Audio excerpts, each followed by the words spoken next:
Si los humanos no fuéramos animales de tiempo, nos costaría menos mirar a escalas más grandes y podríamos darnos cuenta que en los últimos 40 años, 50 años, efectivamente hemos transitado de un país muy centralista y centralizado a uno más abierto, donde hemos sido capaces de distribuir el poder, por ejemplo, en la toma de decisiones. Hoy día podemos elegir gobernadores regionales. Hoy día hay una nueva ley de plantas municipales que también permite a cada territorio encontrar su forma y su tamaño más adecuado. Y existen distintos mecanismos que permiten que cada vez las personas desde las regiones puedan definir un poco más cómo va a ser su futuro. Sin embargo, en lo cotidiano, los habitantes de esas regiones no perciben que eso haya avanzado lo suficiente y también viven muy concretamente la injusticia que significa el centralismo y las brechas de oportunidades, de acceso y también de acceso a la democracia que tienen por vivir en un territorio que no es el centro. Hoy queremos hablar de descentralización. Un desafío para Chile, un problema más o menos grande, pero una oportunidad gigante si lo que soñamos es un mejor futuro con más oportunidades y con mejores tasas de desarrollo. ¿Por qué? Se preguntarán ustedes. Pues aquí comenzamos Elisa.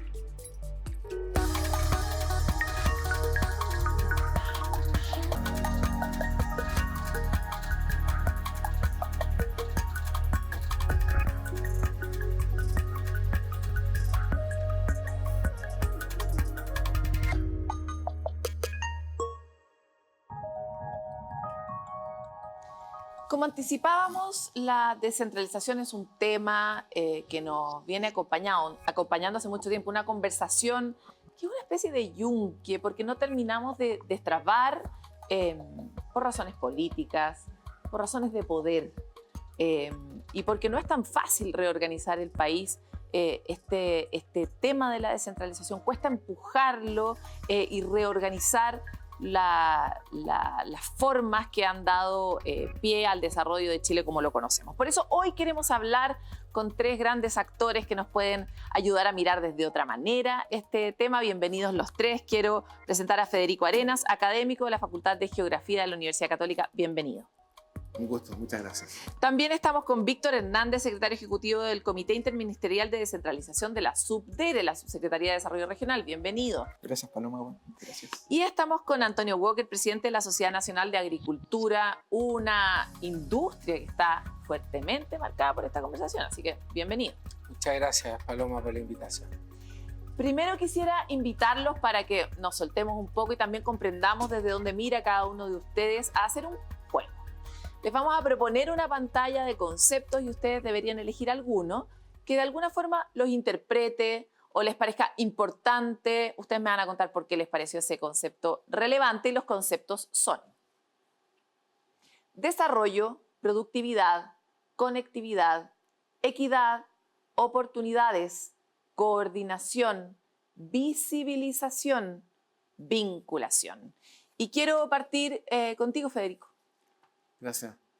Bueno, me gustaría referirme a varios de estos, pero voy a hablar de coordinación.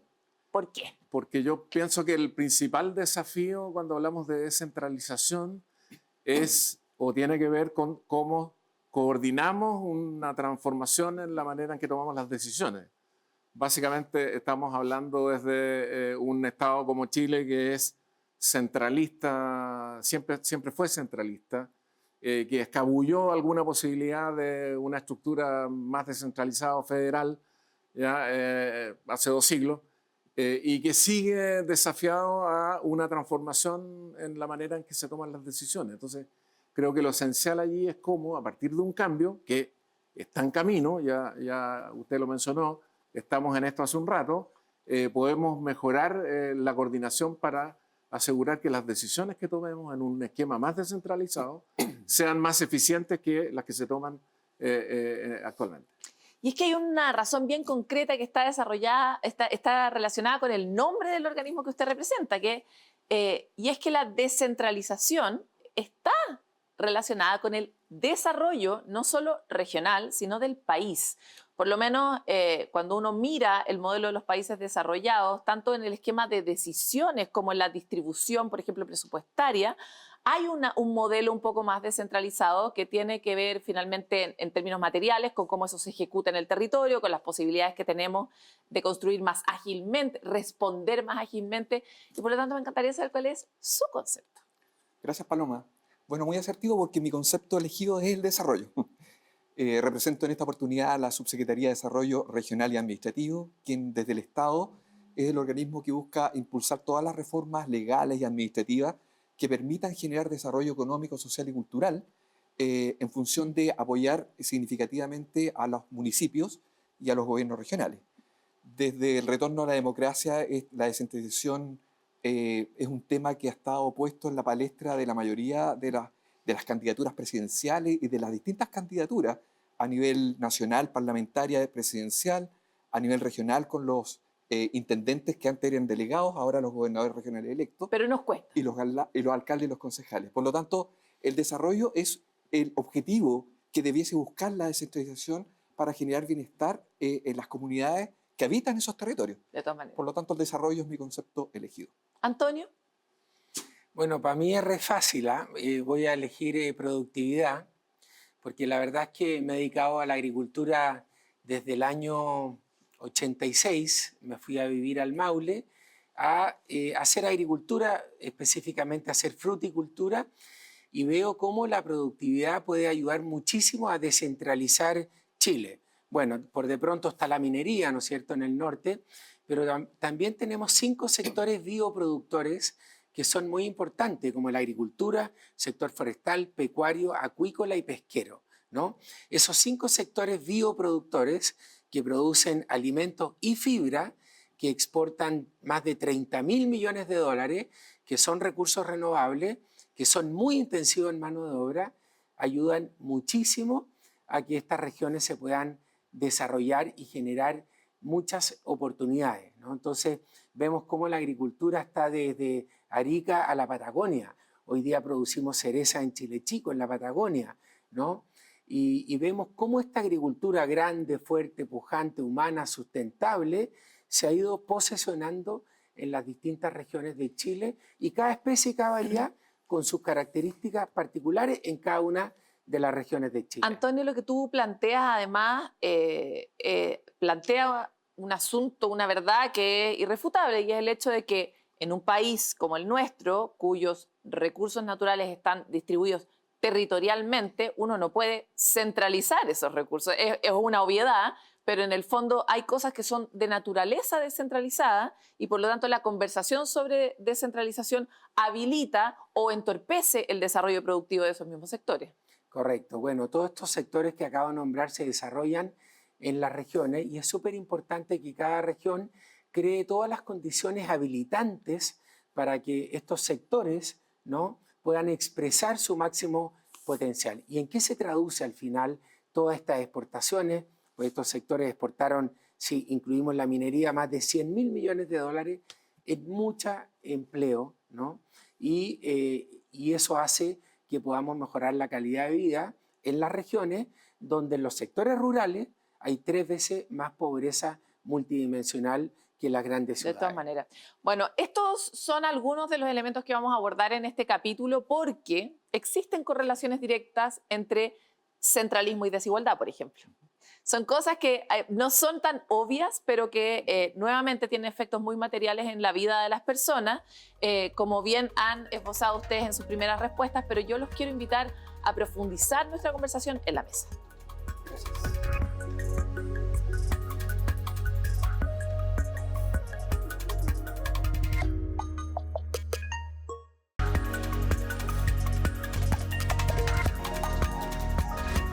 Volvemos con este tema. Miren, a mí siempre me parece desafiante hablar de descentralización, porque hasta la palabra es una lata. O sea, tiene demasiadas sílabas, es demasiado abstracta. Y quiero agregar este dato de la OCDE, que en 2023 Chile ocupaba el primer lugar del bloque de la OCDE en términos de centralización, centralismo. Y entonces me encantaría partir tal vez contigo, Federico, para explicar, ojalá en un par de frases, muy sencillamente, ¿Qué es el centralismo?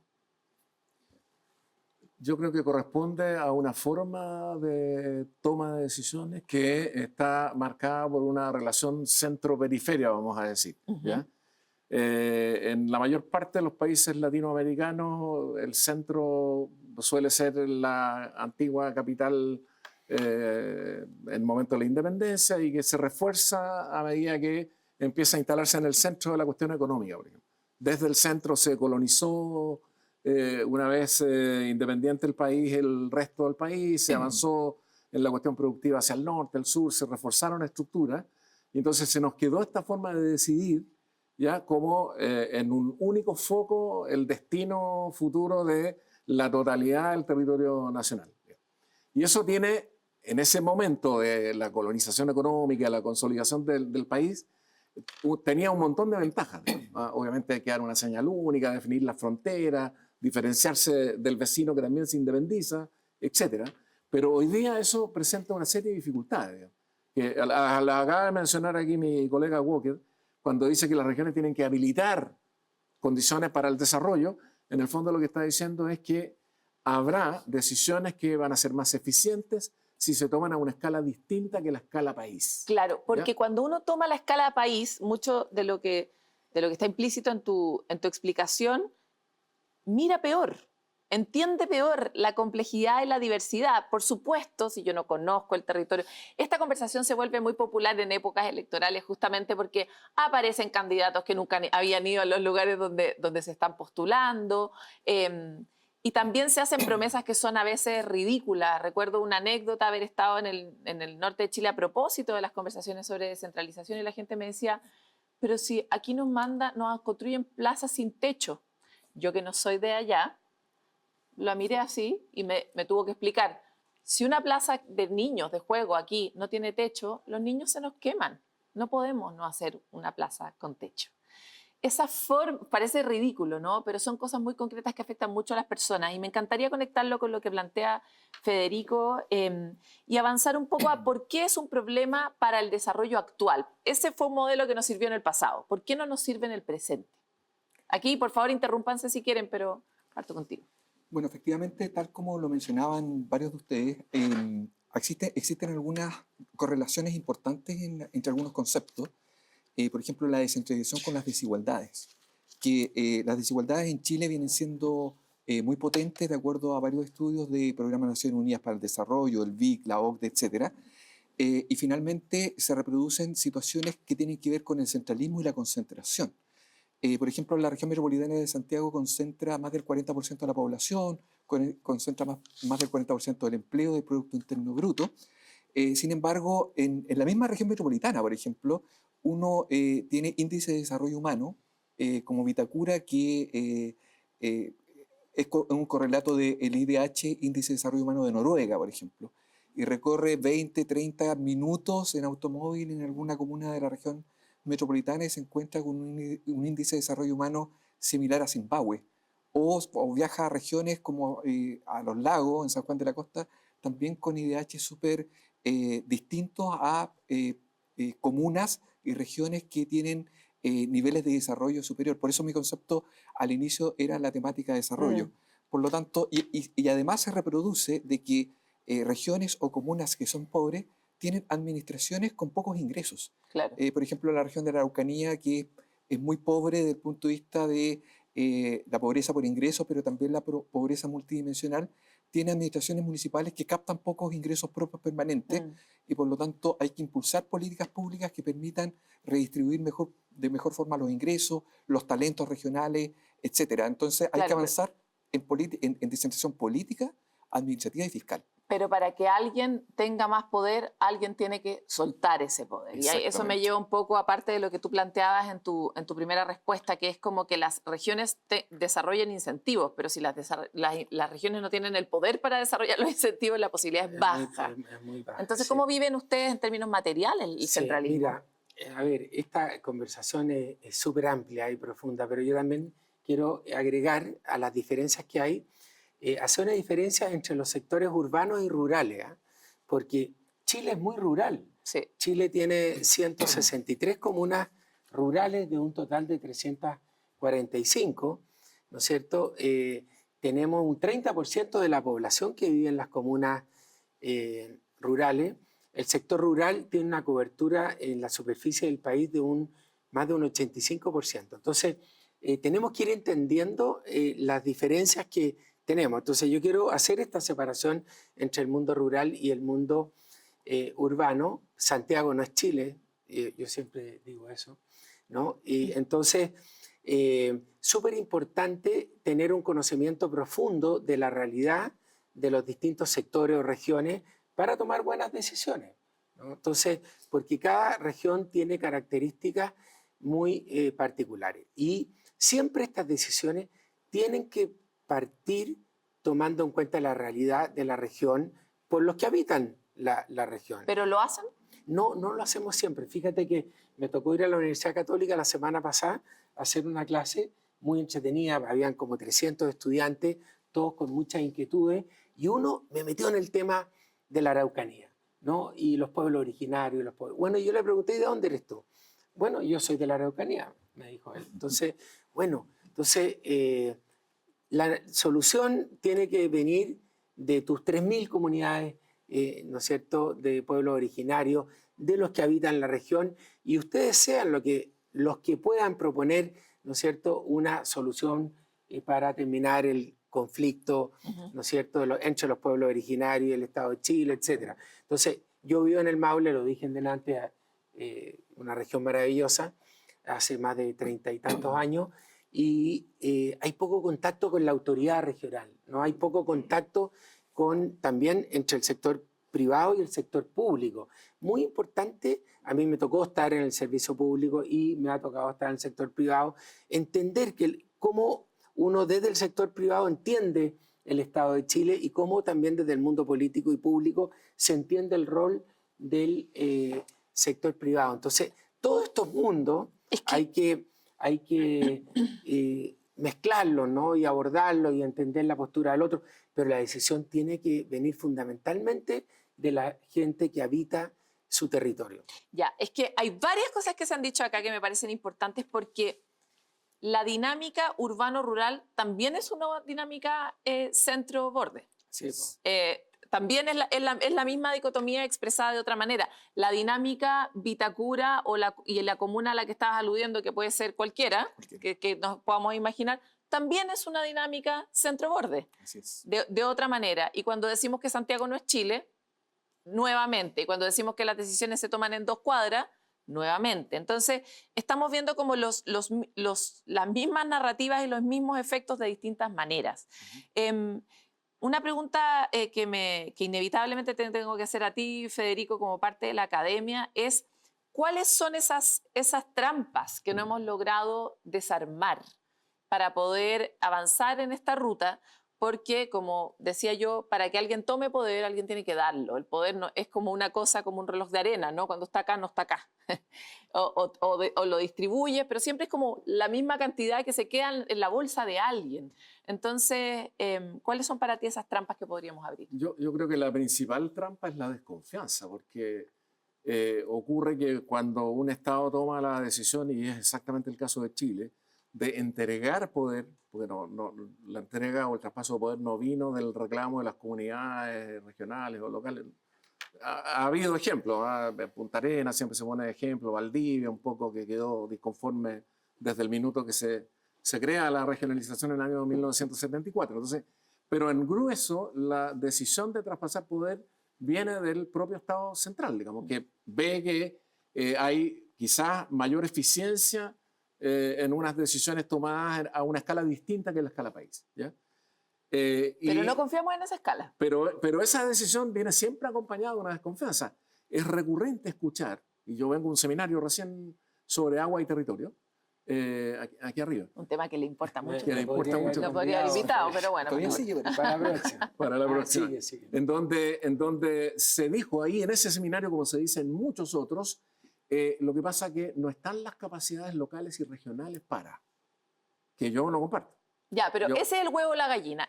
Necesitamos desarrollar capacidades para dar poder y por lo tanto no es una excusa, sino que es un requerimiento técnico, o se desarrolla poder cuando uno entrega cuando uno entrega poder se desarrollan las capacidades. Yo creo que esto último, ¿ya? Hemos resuelto, como ya se mencionó, la descentralización administrativa, en cierto modo, casi totalmente resuelta. La descentralización política, porque se elige el Consejo Regional y la autoridad regional. Pero la plata... La descentralización financiera está en veremos, nadie sabe dónde está la discusión hoy día. Es curioso, pero había una propuesta que se hizo llegar al presidente de la época el 19 de octubre a las 4 de la tarde. Chuta. Comprenderán que se perdió la propuesta y no se ha retomado con la misma energía que se tomó desde las bancadas regionalistas tanto de la Cámara como del Senado. Entonces, y eso apuntaba un poco a tratar de avanzar hacia una ley de rentas regionales, porque si no, estamos frente a un discurso que es muy positivo y que todo el mundo recoge, pero en la práctica concreta las regiones hoy día viven, voy a usar una palabra no muy amigable, pero de la mesada que el Estado central les otorga. Totalmente. Y cuando yo entrego una mesada, pongo las reglas, pues eso ocurre con los hijos de uno y ocurre también con la estructura decisional del aparato público chileno. Demasiado importante todo lo que estás planteando, porque de hecho uno siempre dice que donde pone la plata es donde está el interés, y acá es la plata lo que está faltando para terminar de hacer consistente esta definición, porque además si no lo que genera es mucha frustración y una sensación de que la reforma que se hizo previa, política, en realidad no tuvo los efectos que se esperaban, porque los efectos requieren la descentralización fiscal. Entonces, hay ahí también otra trampa. Me encantaría compartirles una noticia porque las personas viven de forma muy concreta. Realmente basta salir de Santiago para encontrarse con estas noticias. Les voy a compartir esta. 15 años ha demorado la construcción de un puente en la región de Biobío. El puente bicentenario presidente Patricio Aylwin inició su construcción en 2010.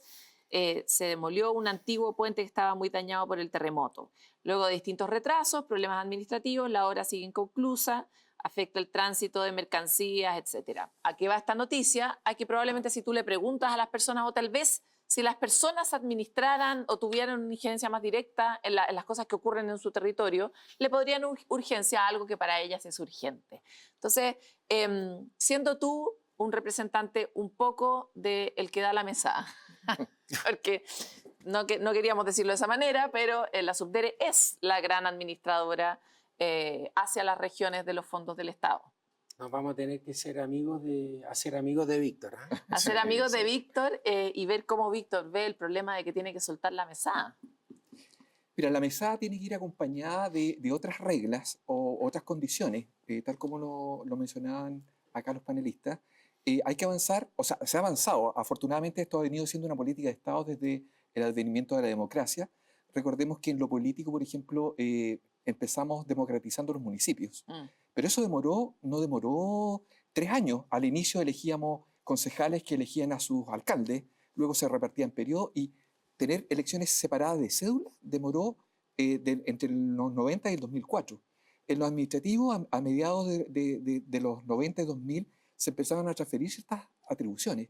Y en lo fiscal, efectivamente, siempre ha sido, a partir de la desconfianza que comparto con Federico, una piedra de tope en el avance de la descentralización en particular. No obstante ello, igual han existido avances graduales y paulatinos. Por ejemplo, yo vengo llegando de 4 regiones del país donde estamos desarrollando procesos decisorios con los consejos regionales en Arica, Parinacota, en Atacama, en Biobío. ¿Para qué? No importa. Para transferir competencias. Ah, ok. Transferir competencias, por ejemplo, a propósito de temas productivos, de competencias vinculadas a Cernatur.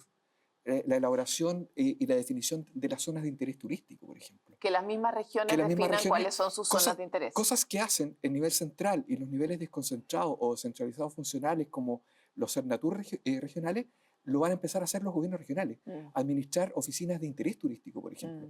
Y en Atacama vengo también llegando de esas conversiones con los CORE, de transferir temáticas vinculadas a asentamientos precarios. Claro. Ahora, para eso, eso implica generar, a propósito de soltar la billetera, efectivamente se han incrementado recursos súper importantes en este último periodo. Tal vez la reforma más importante fiscal que hemos tenido es la reciente publicación de la ley del royalty minero, que ha engruesado los recursos de los gobiernos regionales y de las municipalidades. Los gobiernos regionales adquirieron por ley un nuevo fondo y las municipalidades 2 nuevos fondos. De hecho, si ustedes leen a propósito de las lecturas de prensa, recientemente En Freirina, estos días se está inaugurando, ayer o hoy día, una temática de adultos mayores de parakinesiología. O en Las Cabras, temas vinculados Ok, con pero, diálisis. pero claro, acá, si no te tocó región minera, pucha. En el fondo, el asunto es destrabar. Yo sé que tú no eres el dueño de la billetera y en ningún caso es el que puede realmente soltarla. Esto tiene que ver con que el Estado y sus órganos se pongan de acuerdo para que esto sea una mejor decisión común. Porque si no, lo que pasa es que los suertudos que tienen cobre efectivamente puede que tengan un poquito más de plata, pero la cosa estructural no está resuelta, que es que yo efectivamente tenga injerencia directa. Y tú lo planteas de manera bien enfática, la necesidad de que los mismos territorios tomen ciertas decisiones, pero eso no pasa. Y recién hiciste un comentario que me pareció interesante, que dijiste, nos vamos a tener que hacer amigos de Víctor. El problema es que cuando nos tenemos que hacer amigos, bueno, ya sabemos lo que pasa. Sabemos lo que pasa en el sistema y es ahí donde se desencadenan todos los mecanismos que producen desconfianza. Entonces, desde el mismo sector productivo, ¿están ustedes avanzando o coincides con Federico en que las capacidades existen en regiones? Tú que te fuiste y apostaste por las regiones. Mira, yo tengo varias dudas de respecto a muchos temas. Tú tocaste, Paloma, un tema súper central, que es la demora en construir un puente, ¿no?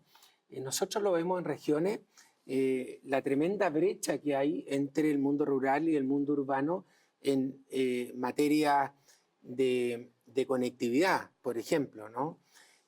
Pongo un ejemplo, hablando de las brechas, la burocracia, los plazos. Construir un embalse son más o menos 13 años de estudio, de estudios de factibilidad desde el punto de vista económico, social, etc.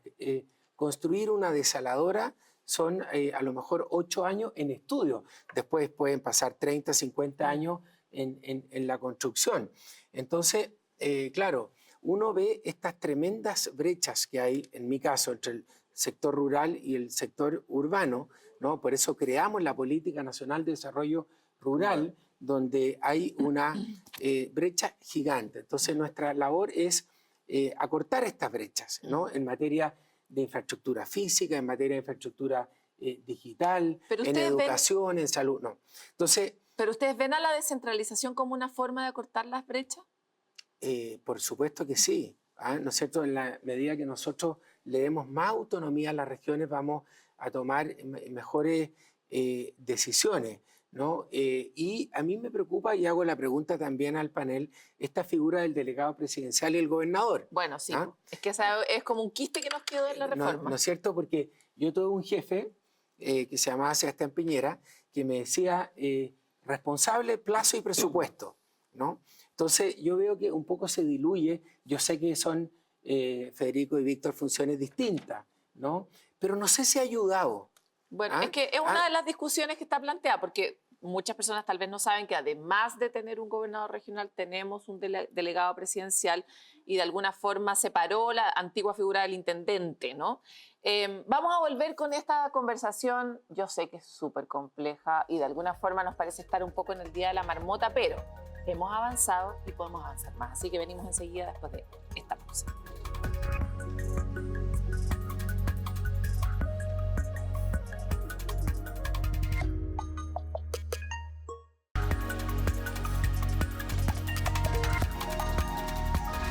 Volvemos en Hélice con este tema que es de verdad apasionante, porque además es muy contrario a nuestra estructura humana. Los humanos somos animales centralizados. A nosotros nos sacan el cerebro y nos pueden cortar un brazo, pero el cerebro no.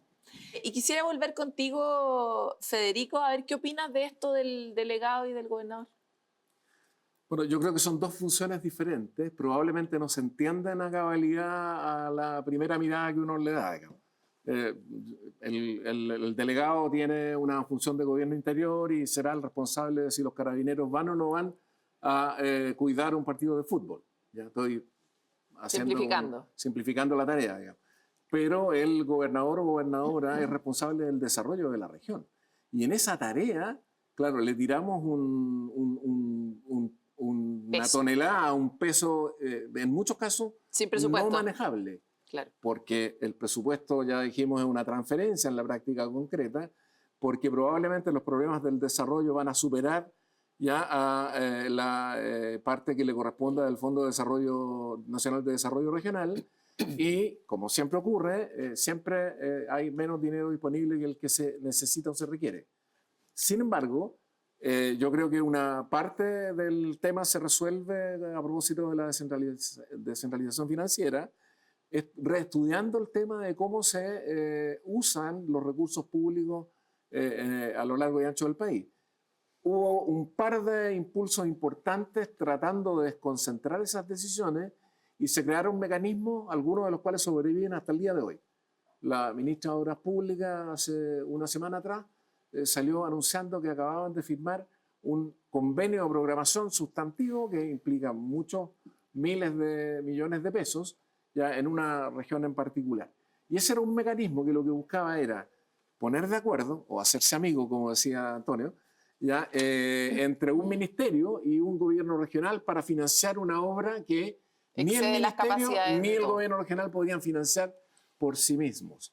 Y que además permite, al ponerse de acuerdo, quizás adelantar el desarrollo de la obra a propósito de obras que demoran 10 años o más. Entonces, ese era un ejemplo no solo de acuerdo financiero para resolver una cosa grande que la región por sí misma no va a poder resolver, pero que con la complicidad del Estado central sí puede resolver. Y sobre todo también un acuerdo de confianza, porque significa contractualizar ya una decisión a 3 años, a 4 años o a 5 años plazo, que creo que era el plazo de este convenio de programación de obras públicas. Ya, yo quiero hablar de los elefantes de esta mesa. Elefante número 1, lo planteó Federico. ¿Cuál es el huevo y cuál es la gallina? ¿Están las capacidades en las regiones o necesitamos desarrollarlas antes de, por ejemplo, transferirles la administración de los presupuestos? ¿Qué es primero y qué se requiere? Y segundo, ¿está la capacidad de capital social en Chile para tomar los acuerdos que se requieren? O sea, el ejemplo que acaba de dar Federico es una herramienta específica, pero mientras más diversa pueda ser la realidad regional y los gobernadores o gobernadoras regionales que cada uno elija, más va a demandar que sepamos parlamentar para resolver cosas a nivel nacional y territorial. Entonces, ¿tenemos confianza y tenemos las capacidades para descentralizar? ¿Qué opinas, Víctor? Mira, antes por favor, interrúmpanse porque nos queda poco tiempo, así que para que alcancemos a decir algo. Solamente antes quería señalar de que en el tema del royalty, efectivamente se cubre una cantidad importante de comunas a través de mecanismos solidarios. Mecanismos solidarios. Ahora, el tema de capital humano y el capital social son dos primos hermanos que deben conversar en un proceso articulado de descentralización. A mí me tocó participar también en la Comisión Asesora Presidencial, donde uno de los temas era cómo fortalecer el capital humano calificado en regiones. ¿Cómo? Y la verdad es que lo que hoy día funciona son muchas grúas, y existen políticas públicas que muchas veces se desconocen y que existen y que están a la mano. A mí me toca también trabajar en la academia, por ejemplo, hago clases en... pero muchas grúas como cuáles, que me dejas sin la información. Por ejemplo, existe una ley del año 2000 y tanto, que es poco utilizada, que es la ley 20.330, que permite que estudiantes egresados de carrera vayan a trabajar a comunas más vulnerables y se les disminuye el pago de su crédito con aval del Estado. Existe un desconocimiento generalizado respecto de políticas como esas, y como no se utilizan, se disminuyen los presupuestos por parte de Hacienda. Entonces, de eso hay varios ejemplos en materia de adulto mayor. Existen también herramientas desde el Estado que permiten captar personas que tuvieron un capital... Para enfrentar el desafío del capital humano. Pero eso ya es específico, que es como tenemos o no tenemos las capacidades. Pero mi pregunta era más grande, que es como cómo se enfrenta el problema. ¿Entregamos la plata para que se generen porque adaptativamente van a surgir las capacidades o esperamos y retenemos la plata hasta que las capacidades estén hechas? Sí, yo creo que tenemos las capacidades en regiones de sobra para hacer bien las cosas y para distribuir bien los recursos. Simplemente hay que parlamentar, como tú dijiste, el diálogo es fundamental, ¿no? Y quiero decir aquí que este es un tema súper técnico, porque también ocurren algunas distorsiones. Por ejemplo, cuando se hace el presupuesto de la Nación, se cometen algunas injusticias, como por ejemplo si el gobernador de turno de tal y cual región tiene más afinidad política, ¿no es cierto?, con el gobierno de turno, logra mejor pudiera pedacito más estar, grande. o el parlamentario que grita más fuerte, ¿no? Un senador o un diputado que es mucho más movido que el otro. Entonces, es súper importante objetivar la discusión y que sea una discusión fundamentalmente técnica y de acuerdo a las características que tiene Y justa, es que la región. justicia es un problema tan grave de resolver, tan difícil además. Bueno, pero yo, contestando la pregunta, creo que en regiones existen de sobra las capacidades. Lo que nos falta es salir de estas 8 cuadras donde tomamos las decisiones y recurrir a la gente que sabe y que está más cerca del problema. Y confiar. Sí, sí, yo me sumo a esa idea. Yo creo que hemos dado tremendos pasos a pesar de que quizás la velocidad no es la velocidad crucero que muchos esperan en este tema. Pero también creo que hay espacio para poder avanzar, digamos, de manera significativa. A mí, podemos preguntarnos entre nosotros, ¿no? Por supuesto. Claro, claro. No, Por yo favor. quería preguntarte, Antonio, ¿cómo ves tú la posibilidad de un royalty pesquero, un royalty forestal, digamos, pensando en esta lógica de que actividades económicas que ya tienen un volumen, no estoy pensando en los pequeños productores agrícolas, ni mucho menos, pero ¿habría espacio allí para tratar Oye, de periodista mejorar lo vamos a contratar. Qué el buena tema de pregunta. las finanzas públicas Sí. en beneficio de las regiones? Mira, ¿te acuerdas que alguien planteó el royalty forestal? Sí. Que fue mi querido amigo Esteban Valenzuela, ¿no es cierto?, del Ministerio de Agricultura. Mira, yo creo que no soy un experto en el tema, lo justifico en la minería, porque la riqueza de la minería, ¿no?, está tan concentrada en algunas regiones, y entiendo que el mineral es un patrimonio del país, ¿no? Entonces lo entiendo. Pero si empezamos a tener un royalty por sector, creo que se van a generar muchas distorsiones. Yo creo que la cosa no va por ahí, yo creo que la cosa va por distribuir los presupuestos en base a las capacidades de cada región y también a la vocación que tiene cada una de las regiones, ¿no? Y descubrir cuál es la actitud de cada región y que eso pueda ser más productivo para el país. Yo siempre digo que invertir en agricultura, perdón que hable de mi sector, ¿no es cierto?, el principal beneficiario es el país, ¿no? O cuando uno hace una obra de riego, por ejemplo, un embalse, ¿no? Uno dice, ¿por qué el Estado va a hacer el embalse? Bueno, se va a hacer porque se va a regar una tremenda superficie, porque se va a pagar más IVA, se va a pagar más impuestos, se va a generar mucho más empleo, y al final el Estado va a recuperar esa inversión por la productividad que tiene. Pero yo creo que está bien el royalty minero, pero creo que abrirlo a otros sectores me cuesta... Depende del sector, en el fondo. Sí, sí. Porque el royalty minero no te parece bien porque es mucha la plata. Pero si hubiera otro sector donde fuera mucha la plata, no sé, estoy pensando, por ejemplo, en los data centers, que es un sector del futuro, donde la riqueza aparte probablemente no va a ser para nosotros. No sé, Federico y Víctor, si han estudiado ustedes esa posibilidad. Es que eso te iba a preguntar yo a ti. ¿Y qué opinan? Si tenemos algunos casos de estudio que uno pueda citar. Yo creo que es la manera indirecta de referirse al hecho de que la riqueza que se genera en un cierto territorio repercuta de alguna forma más directa que hoy en ese mismo territorio. Entonces, quizá vamos a tener más espacio para revisar el tema de dónde tributan algunas estructuras o corporaciones privadas, etcétera, que es el clásico ejemplo que se explota acá, pero en realidad tributan en alguna comuna central. Claro. ¿Ya? Entonces, más que ir al royalty específico, tiene que ver con ese mecanismo de fondo, es que no me queden a mí como región o como comuna solo las consecuencias negativas o los impactos negativos de acoger una actividad, digamos. Que eso está estructuralmente centrado en el principio de la justicia. O sea, no puede ser que yo me lleve todos los costos y no me lleve ningún beneficio. Eso es básico, ¿no? Uno lo hace con los hijos también. De la justicia territorial, yo agregaría, porque en realidad tiene que ver un poco con equidad en el sentido más amplio del término. Y qué bueno que mencionas los data centers, porque consumen una cantidad de agua gigantesca. Que le va a competir a la agricultura. Que le va a competir a la agricultura y que no está resuelto el tema. ¿Por qué? Porque finalmente la decisión probablemente tiene más que ver con vamos a decir, la estructura central de, ok, vamos a entrar al mundo de la inteligencia mundial, artificial claro. y queremos traer estos data centers, pero no con una decisión que se tomaría en la región X o Z si se sabe el nivel de consumo de esa actividad. Yo he visto rechazar a alguna productora de cerveza, yo vivo en Paine y eso ocurrió en Paine, por el consumo de agua. Y si me preguntan aquí, yo preferiría que produzcamos cerveza a datos, en términos del consumo de agua, digo. Claro. No bebo cerveza. Pero... Bueno, acabas de decir algo que es muy relevante y que tiene que ver con el rol ciudadano. Porque cuando uno mira, por ejemplo, la cantidad de veces, últimamente los chilenos hemos elegido muchas cosas, desde querer o no querer constituciones hasta querer ciertos presidentes o ciertos parlamentarios.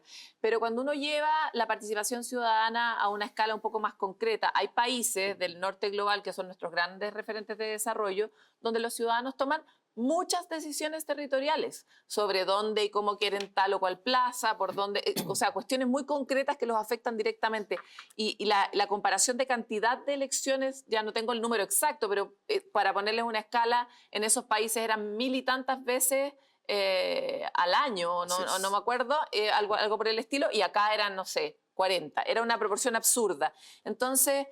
¿no será que necesitamos incluso más conocer a las personas para poder tomar mejores decisiones más descentralizadas? Bueno, la descentralización forma parte de aquello, en el sentido de que las decisiones se toman, como decía Federico, más cercanas a la ciudadanía, pero finalmente la decisión es una herramienta donde tú puedes hacer una casa muy bonita o puedes crear una bomba atómica. Entonces, depende también quién haga uso de esa herramienta.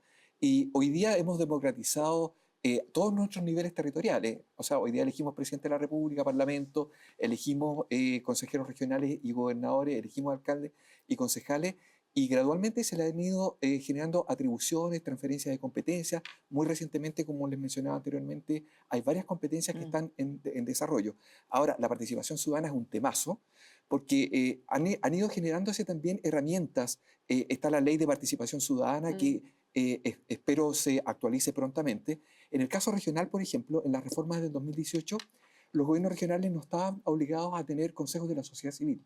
Y ahora los gobiernos regionales tienen la obligatoriedad de eso. Las municipalidades también. O sea, hay un despliegue súper significativo de organizaciones sociales y comunitarias que demandan mayores atribuciones, pero nos falta avanzar en temas más de vinculantes. Y también cuando la conversación se coopta por temas como, por ejemplo, los permisos, de pronto uno dice, más participación, no más. También empezamos a simplificar las conversaciones y entonces ya ahora queremos retroceder con la participación ciudadana. Sí. Lo planteo porque es incómodo, ¿no? Paloma, yo creo que también aquí tiene que haber un cambio cultural, porque no estamos acostumbrados a que nos pregunten. Entonces, los que participan en estas consultas ciudadanas, muchas veces es un grupo muy pequeño, porque no tenemos internalizado de que sí podemos participar en las decisiones. La cultura de la opinión. La cultura de la opinión. Entonces, yo creo que también tenemos que ir fomentando esta participación ciudadana y creando este cambio cultural de que sí mi opinión es importante, ¿no es cierto? Porque, por ejemplo, ahora... Y es mi derecho y mi deber. Y mi deber para la ley SMAP, por ejemplo. ¿No es cierto? Que es una cosa un poquito abstracta, el nombre, ¿no es cierto? La ley para la biodiversidad, la naturaleza, lo digo en contexto para las personas. Una ley nueva, bueno, y hay una instancia de participación ciudadana, y yo veía la cantidad de comentarios que hay, son pocos, porque no tenemos esta cultura de decir, en realidad a mí me toman en cuenta, mi opinión es súper importante para diseñar la política pública. Una cultura democrática. Oye, vamos a seguir y vamos a tener que terminar un poco esta conversación porque los programas se acaban, pero seguimos enseguida con más.